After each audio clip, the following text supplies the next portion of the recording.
ప్రార్థన చేసుకుందాం. పరలోకమందున్న తండ్రి, జీవాధిపతి, సృష్టిని సృష్టించి పాలిస్తున్నటువంటి దేవ, వందనములు చెల్లించుకొనుచున్నాము. దయ ఉంచి నీ వాక్యం చేత నువ్వు మాట్లాడి మా హృదయములను తెరిచి మా మనసులను వెలిగించి విధేయత కలిగిన వారుగా చేయం. వాక్యం చక్కగా వింటాము. విధేయత కావలసింది. ఒత్తిడికి లోనైనప్పుడు ఇష్టానుసారమైన జీవితము, శోధనలు వచ్చినప్పుడు నిలబడలేనటువంటి భక్తి, వీటన్నిటి నుంచి బలపరిచి ఫిలదెల్ఫియా సంఘం ఉన్నట్టుగా మమ్మల్ని చేయండి. యేసుక్రీస్తు నామమున అడుగుచున్నాం తండ్రి, ఆమేన్. ప్రకటన గ్రంథము 3వ అధ్యాయము 7వ వచనం నుండి చూసుకుందాం. ప్రకటన 3:7.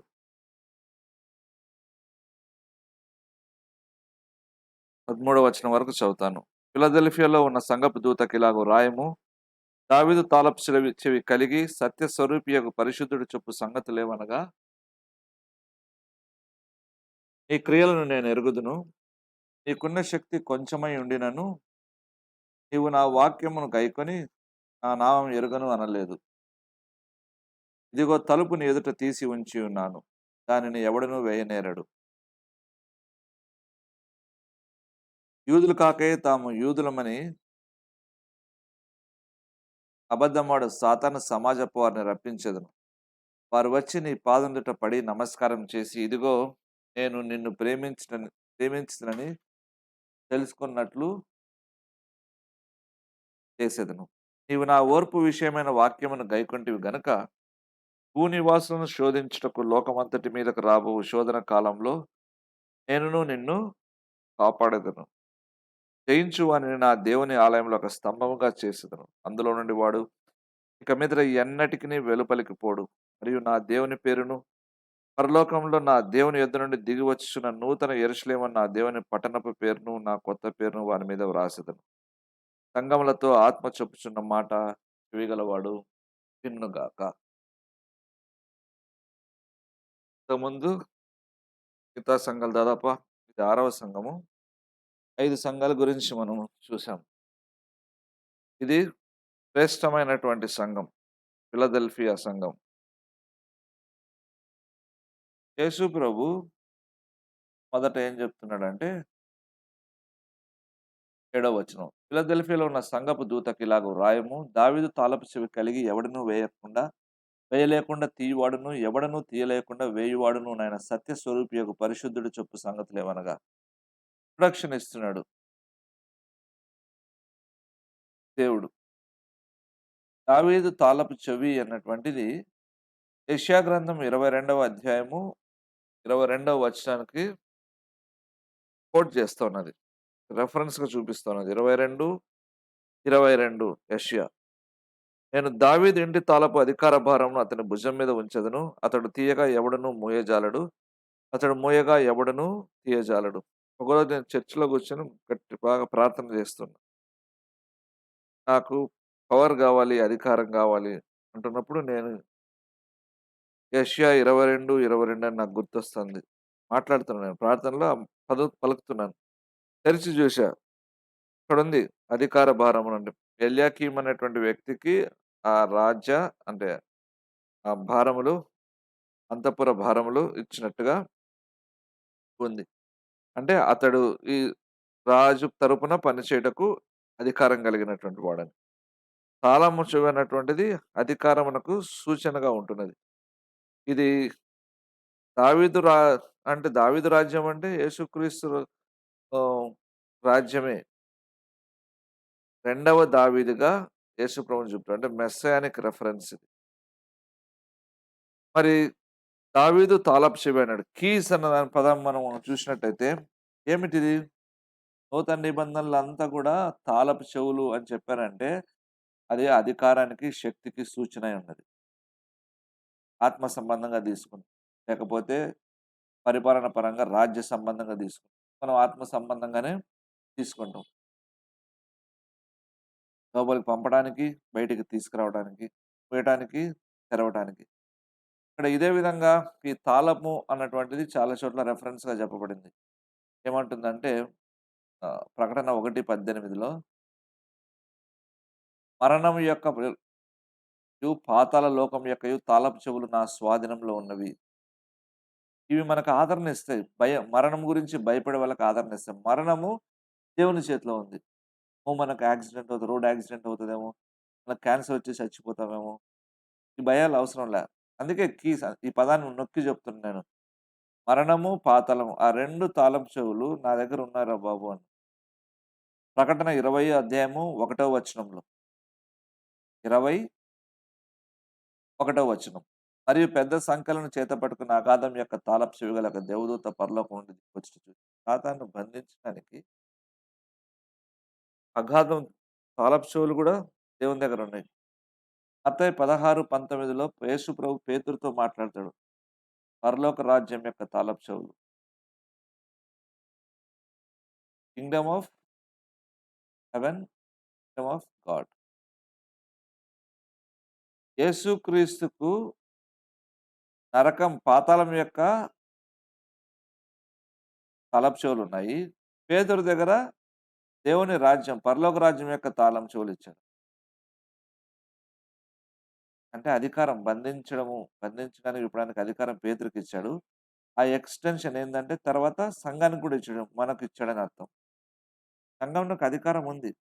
బంధించుటకు, వదిలించుటకును. అయితే ఇక్కడ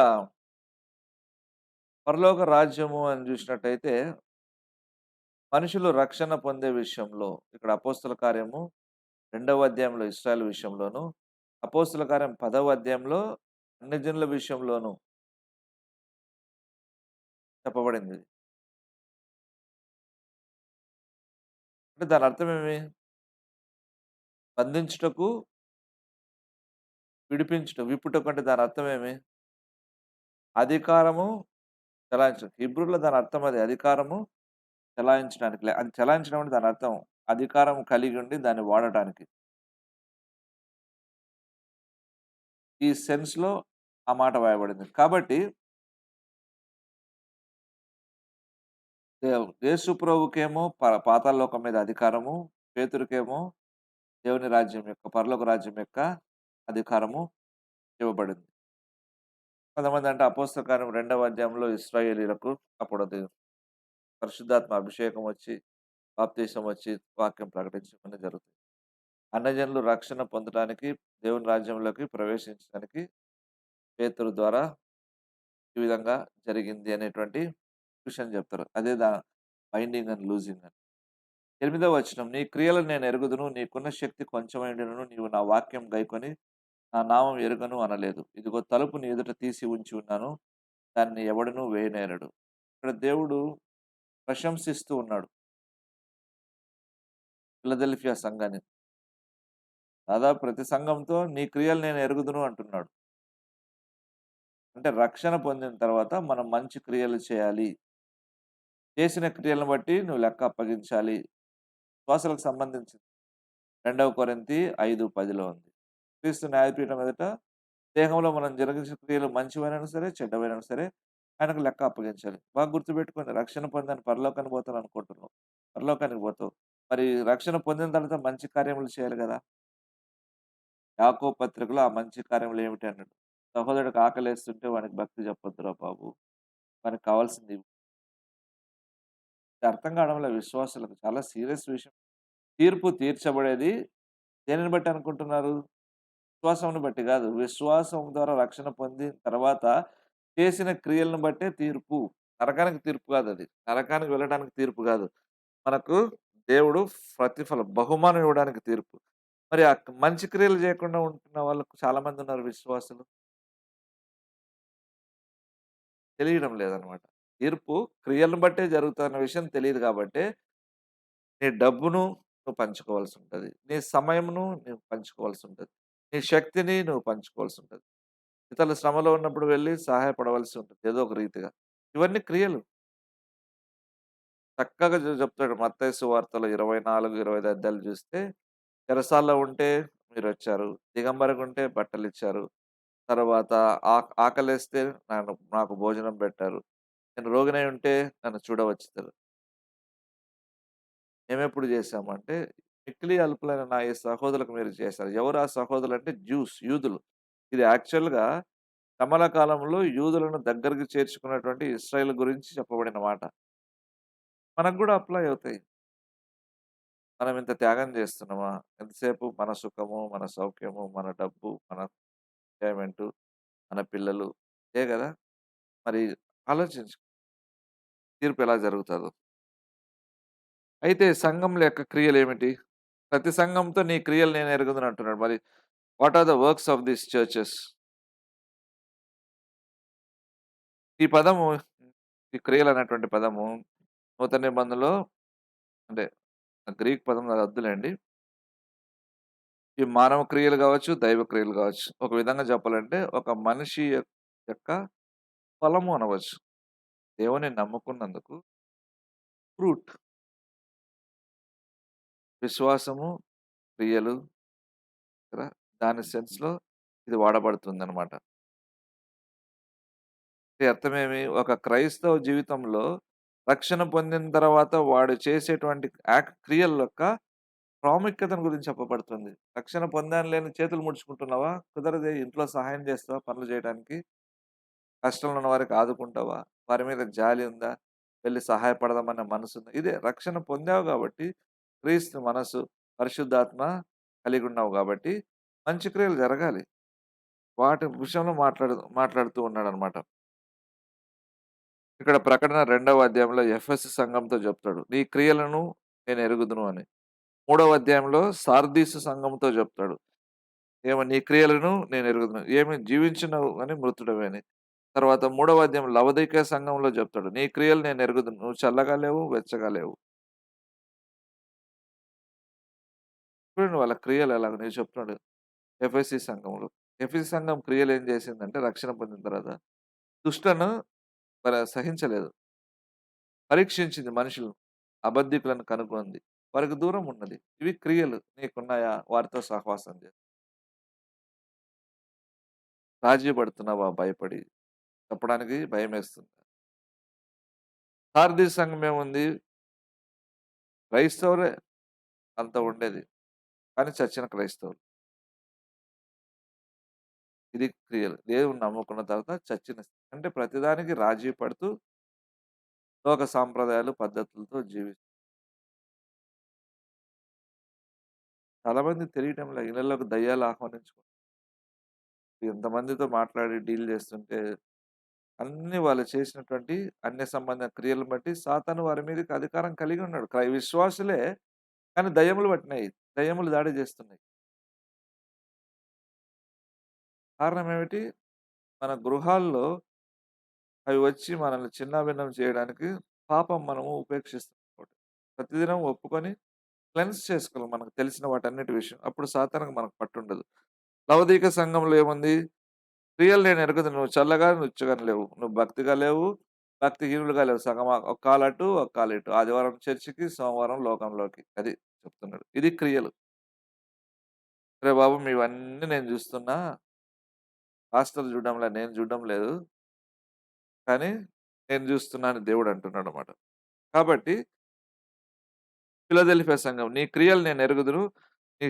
నీకున్న శక్తి 3:8 నీ ప్రకటన 3:8 నీ క్రియలను నేను ఎరుగుదును. నీకున్న శక్తి కొంచెమై ఉండినను నీవు నా వాక్యమును గైకొని నా నామం ఎరుగను అనలేదు.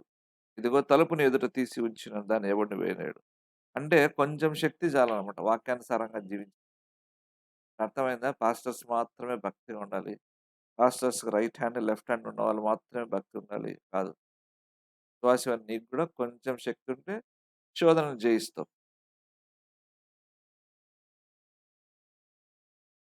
కాబట్టి ఎంతో శక్తి కావాల్సిన అవసరం నేనెంతో నాకేం బలం లేదని. కాదు కాదు. శక్తి అంటున్నాడు ఇక్కడ మరి. దానికి ఆన్సర్ ఏం చెప్తాం మనం? ఇక్కడేమన్నాడంటే, నీ ఎదుట తలుపు తీసి ఉంచునను. 2 అర్థాలు ఇవ్వచ్చు. సువార్త వ్యాప్తి కొరకు ఆ ప్రాంతాన్నంతట్లో సువార్తీకరణ జేయటానికి తలుపు తీసి ఉండవచ్చని. ఇంకొక అర్థం ఏమివ్వచ్చంటే, అక్కడున్న క్రైస్తవులుగా మారిన యూదులను సమాజ మందిరం నుంచి వెలివేశారు. కాబట్టి దేవుని రాజ్యంలోకి మీరు ప్రవేశించుటకు నేను మార్గం తెరిచానని అర్థం గూడా ఇవ్వచ్చు. ఒకసారి ఒక వ్యక్తి స్పర్జన్ భక్తుడి దగ్గరికొచ్చాడు. రక్షణ పొందిన తర్వాతొచ్చి, అయ్యా నేను యేసు ప్రభు గురించి ఇతరులకు చెప్పి వారిని రక్షణలోకి నడిపించాలనుకుంటున్నాను. అంటే "నువ్వు ఎవరు? నువ్వేం చేస్తావు?" అన్నాడు. ఆ వ్యక్తి ఏమనంటే, "నేను ట్రైన్ డ్రైవర్‌ని నేను" అన్నాడు. అంటే అప్పుడు కాలంలో బొగ్గుతో నడిచేవి ఉంటాయి గదా! మనకు మొన్నటి వరకు ఉన్నాయి స్టీమ్ ఇంజిన్. సో, ఇంజిన్‌లోకి బొగ్గేసేవాడు క్రైస్తవుడా? రక్షణ పొందినవాడా? అంటే, "నాకు తెలీదు" అన్నాడు. "అప్పుడు వెళ్లి నువ్వు కనుక్కో వాడు రక్షణ పొందినవాడో లేదో. అక్కడి నుంచి స్టార్ట్ చెయ్యి" అన్నాడు స్పర్జన్. అంటే ఆ విధంగా తెరిచిన తలుపు అదే. పక్కనోడే సిద్ధంగున్నాడు. ఏదో ఒక విధంగా ప్రార్థన చేసో, ఒక మాటలు కలుపుకొనో, దేవునికి అవకాశం ఇవ్వని అడిగేసి ఏం చేస్తావు? వెళ్లి నువ్వు వానితో మాట్లాడు. దేవుని గురించి చెప్పు. దేవుడు అడుగు దేవుడిస్తాడు అవకాశమని. ఆ విధంగా చెప్తున్నాడు. తెరిచిన ద్వారం నీ ఎదుట తలుపు తెరిచున్నాను. ఒకవేళ మనం మొదటి అర్థమే తీసుకుంటే ఫిలదెల్ఫియాలో చుట్టుపక్కల ప్రాంతాల్లో సువార్త ప్రకటన కొరకై అవకాశాలున్నాయి. నేను ఆ విధంగా మీకు అవకాశం ఇస్తున్నాను. అందుకే దేవుడు మనకు సువార్త చెప్పడానికి అవకాశాలు అప్పుడు మనం ఉపయోగించుకోవాలి. ఎలా సువార్త ఎలా చెప్తావు? చర్చ్‌లో నీకు దేవుని పని చేయడానికి అవకాశం ఇచ్చారు. దాన్ని చేయాలి. స్వీకరించకూడదు, నిర్లక్ష్యం చేయకూడదు, వద్దనకూడదు. అంటే నువ్వు గొప్ప అవకాశాన్ని వాక్యం సరిగ్గా అర్థం కాకపోతే మన క్రియల్లో, మన జీవితంలో తప్పుడు నిర్ణయాలుంటాయి. సాకుల ద్వారా మనం దేవుని పనిని తప్పించుకుంటాం.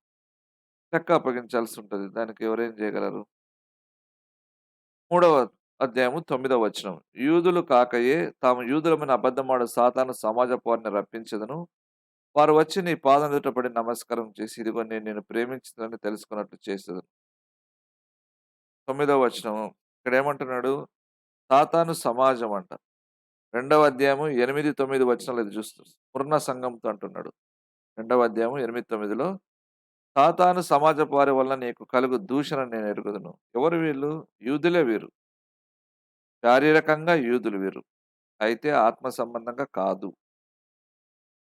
వారు రోమా సామ్రాజ్యంలో అప్పుడు ఇతర అన్యులతో కలిసి క్రైస్తవులుగా మారిన యూదులను మరణానికి అప్పగించేవారు. ఎందుకంటే క్రైస్తవ్యాన్ని అణిచివేయాలని. అందుకే సాతాను సమాజము మెస్సియాను తృణీకరించినటువంటిది. అంటే సాతాను సమాజం అంటున్నాడు. అక్కడ ఈ 3:9లో అదే మాట అంటున్నాడు. యూదులమైన అబద్ధమాడు సావధాన సమాజపు వారిని రప్పించెదను. ఇక వారు నీ మాట విందురు. నిన్ను హింసించారు, నిన్ను సతాయించారు గదా! వారిప్పుడు నీకు లోబడెదరు అని దానర్థం. 10వ వచనంలో నీవు నా ఓర్పు విషయమైన వాక్యమును గైకొంటివి గనక భూనివాసులను శోధించుటకు లోకమంతటి మీదికి రాబో శోధన కాలంలో నేను నిన్ను కాపాడదును. ఇది చాలా కాంట్రోవర్షియల్ వివాదాస్పదమైనటువంటి వచనం. భూనివాసులను శోధించుటకు లోకమంతటి మీదికి రాబో శోధన కాలం. కొంతమంది ఏమంటారంటే లోకమంతటి మీదికంటే సంఘం ఎత్తబడటంకు ముందు వచ్చే సంఘం శ్రమలు 7 ఏళ్ల శ్రమలొస్తాయి. ఆ శ్రమల గురించి చెప్పబడుతుంది. ఆ శ్రమలు రాకముందే సంఘం ఎత్తబడుతుంది. కాబట్టి ఇక్కడ చెప్తున్నాడు లోకం మీద అంతా వచ్చే శోధన నుంచి తప్పిస్తానని. శ్రమల ముందే సంఘం ఎత్తబడుతుంది అని నమ్మేటువంటి వారు ఈ యొక్క వచనాన్ని చూపిస్తారన్నమాట. అది ఒక అర్థం. రెండవ అర్థం ఏమిటంటే లోకమంతటికంటే దాని అర్థం ఏముంది? రోమా సామ్రాజ్యం పరిధి మాత్రమే ఉంది. ఆ రోమా సామ్రాజ్యం అంతట్లో కొద్దిగా ఒక కాలంలో విపరీతమైన శ్రమ వచ్చింది. ఒక రాజు కాలంలో, చక్రవర్తి కాలంలో. దాని గురించి మాట్లాడారు అంటారన్నమాట. అంతే తప్ప ఇది మిగతాది కాదు. దానికి ప్రూఫ్ ఏం చెప్తున్నారంటే లూకాసు వార్త 2వ అధ్యాయము మొదటి వచనము.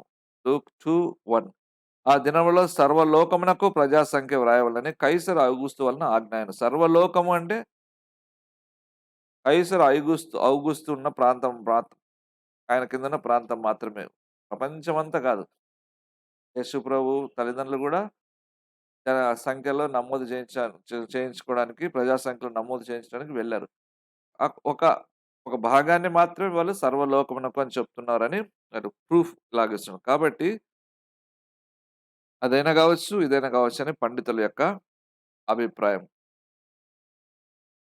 నేను త్వరగా వచ్చుచున్నాను. 11 ఎవడును నీ కిరీటం అపహరింపకుండునట్లు నీకు కలిగిన దాన్ని గట్టిగా పట్టుకొనుము. యేసుక్రీస్తు రాకడ గురించి హెచ్చరించబడుతున్నారు. ఎప్పటినుంచో ఉంది గదా! అనుకుంటారు. మోసపోకండి. సడెన్‌గా వస్తుంది జాగ్రత్త.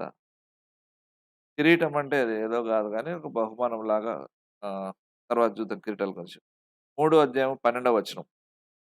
జయించు అని నా దేవుని ఆలయంలో ఒక స్తంభముగా చేసేదను. అందులో నుండి వాడిక మీదట ఎన్నటికిని వెలుపలికి పోడు. మరియు నా దేవుని పేరును పరలోకంలో నా దేవుని యొద్ద నుండి దిగి వచ్చుచున్న నూతనమైన యెరూషలేమని నా దేవుని పట్టణపు పేరును, నా కొత్త పేరును వాని మీద రాసేదను. పిల్లర్ అంటున్నాడు. ఒక స్తంభముగా చేసేదను. స్తంభం అంటే శక్తికి, సామర్థ్యానికి తర్వాత ఆహ్, అందంగా కనిపించడం కూడా. ఆ కాలంలో ఫిలదెల్ఫియా టైంలో వాళ్ళ ఊర్లో ఎక్కువ భూకంపాలొచ్చేటువంటివి. బిల్డింగ్ పడిపోయినా కూడా స్తంభాలు నిలబడి ఉండేటివన్నమాట. చాలా పెద్ద స్తంభాలు. అంటే ఆ స్ట్రెంత్ గురించి దేవుడు మాట్లాడుతున్నాడు. అలాగా మిమ్మల్ని నేను నిలబెడతాను అను. పిల్లర్ అంటే ప్రాముఖ్యతని. అందుకే అపోస్తల కార్యంలోను మనం కేఫా, యోహాను, పేతురు. వీరు ముగ్గురు స్తంభములుగా పేతురు, యోహాను, యాకోబు. వీరు ముగ్గురు స్తంభములుగా ఎంచబడిరి. అంటే యెరూషలేము సంఘములో ప్రముఖులుగా ఎంచబడిరి అని. స్తంభము, పిల్లర్ అంటే ప్రముఖులు. అలాగా దేవుని అంటే ప్రతి క్రైస్తవుడు జయించువాడే. పాపమును జయించి, సాతానును జయించి దేవుని కొరకు నిలబడతాడు. అతడు స్తంభం మాదిరి అవుతాడన్నమాట. దానికి సూచనగా మాట్లాడుతున్నాడు. ఆ! ఈ పునాది స్తంభాన్ని నిలబెట్టేదై ఉంటది. కాబట్టి ప్రతి వ్యక్తి గూడా ఆ సంఘాన్ని బలపరిచేటువంటి స్తంభంగా ఉండాలి. సంఘాన్ని పాడు చేయడానికి చెడు చెప్పేవాడుగా ఉండకూడదు. కానీ సంఘమును బలపరచుటకు తగిన స్తంభంగా ఉండాలి. అలాగ లేరు చాలామంది. సేవ ముందుకు వెళ్ళటానికి ఆహ్, ఉపయోగపడే వారుగా లేరు. వీళ్ళు శిక్షింపబడతారు ఏదో ఒక రూపాన. దేవుడు తన దారికి తెచ్చుకోవడానికి శిక్షించి సరిచేస్తాడనమాట. కిరీటం అని చూస్తున్నాం గదా! ఇంతకుముందు చూసాం. ఎవడును నీ కిరీటం అపహరింపకుండా చూడును. బైబిల్‌లో 5 రకాలైన కిరీటాలున్నాయి. వాడబారని కిరీటం ఒకటి, నీతి కిరీటం ఒకటి, మహిమ కిరీటం ఒకటి, జీవ కిరీటం ఒకటి. అలాగే మొదటి తెస్సలోనికలు 2:19లో ఆహ్, క్రౌన్ ఆఫ్ రిజాయిసింగ్ చదివి వినిపిస్తాను. మొదటి కొరింథీ 2:19.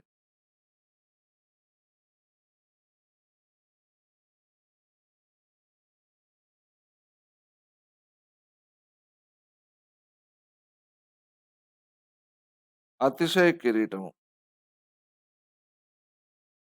ఇన్ని కిరీటాలున్నాయన్నమాట. వాడబారని కిరీటం ఏంటి? ఇంపెరిషబుల్ క్రౌన్ ఏదంటే ఎవరికొస్తది? మొదటి కొరింథీ 9, 24, 25లో ఉంది. మొదటి కొరింథీ 9, 24 ఎవరికొస్తది? తమ శరీరాన్ని అదుపులో ఉంచుకున్న వారికి అలాగే దేవుని వాక్యం ద్వారా తమ మనసును అదుపులో ఉంచుకున్నటువంటి వారికి. Who discipline their bodies and minds through the study of God's word.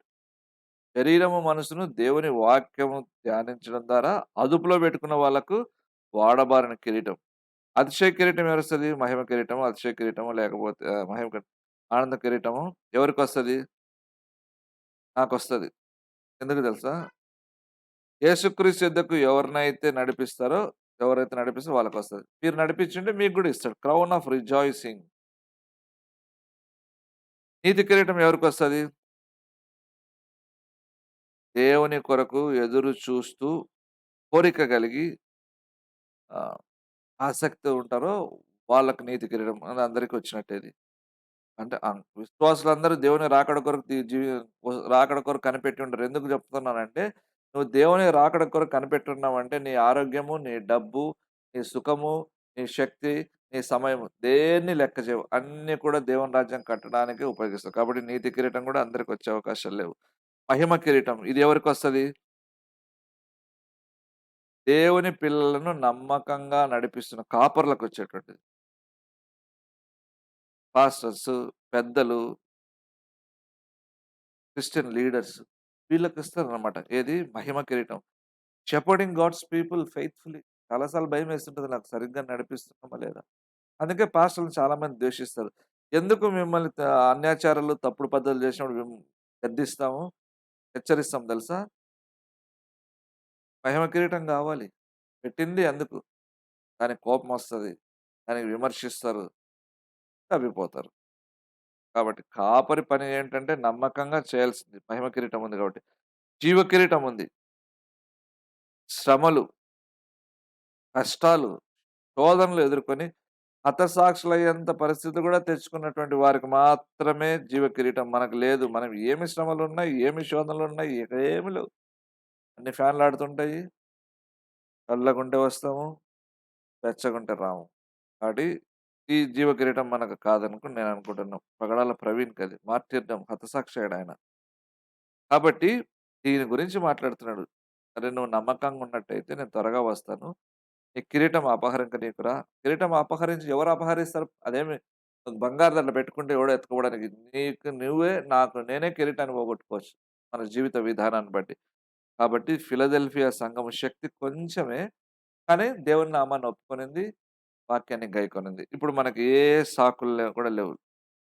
నేను ఇలాగ పాపం చేయాల్సొచ్చింది, అలాగ చేయాల్సొచ్చింది చెప్పడానికి లేదు. కొంచెం శక్తి చాలు దేవుని వాక్యాన్ని నమ్ముకోవడానికి. దాని ప్రకారం ప్రార్థన చేయి. పరలోకపు తండ్రి, నీ వాక్యమును గైకొనుటకు కొంచెం శక్తిని మాకు దయచేయి. ఎన్ని కిరీటాలు మా ముందు యోగ్యులుగా చేయము.